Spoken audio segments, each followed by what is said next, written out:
एक आदमी ने भिखारी से पूछा, तुम तो इतने हड्डियां कटे हुए हो, फिर भी भीख क्यों मांग रहे हो? भिखारी बोला, साहब, मेरे पास महीनों से कोई काम धंधा नहीं है। अगर आप मुझे नौकरी दें तो मैं भीख मांगना छोड़ ढा दूंगा। अमीर आदमी बोला, मैं नौकरी तो नहीं दे सकता, लेकिन तुम मेरे बिजनेस पार्टनर बन सकते हो। मेरे पास एक चावल का प्लांट, फार्म है। तुम चावल की खेती करोगे और मुनाफा महीने के अंत में बांटेंगे। भिखारी ने कहा, लेकिन कैसे बांटेंगे?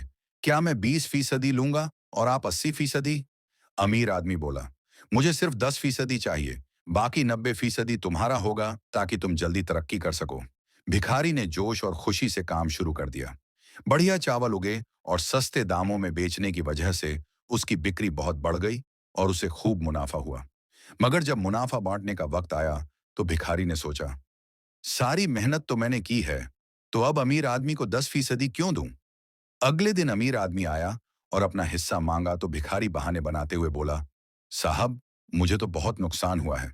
जितना तुम कहते हो उतना तो कर चुका हूं। इस हिसाब से मुझे कोई मुनाफा नहीं हुआ, तो आपके हिस्से में कुछ नहीं बनता। अमीर आदमी ने कुछ नहीं कहा और वहां से चला गया। भिखारी बहुत खुश हुआ और सोचा कि सारा मुनाफा अब मेरा हो गया। उस पैसे से वह रोजमर्रा के काम धंधे करने लगा। ऐसे करते करते उसके पैसे खत्म हो गए और अब न पैसा रहा न काम धंधा। फिर उसे दोबारा भीख मांगना पड़ा।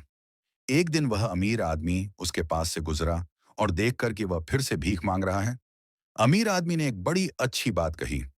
इस दुनिया में अमीर और गरीब का सबसे बड़ा फर्क उनके सोचने के तरीके, माइंडसेट में होता है।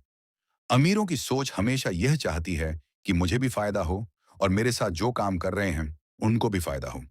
मगर गरीबी का दिमाग सिर्फ यह सोचता है कि जो भी फायदा हो वह सिर्फ मुझे ही मिले।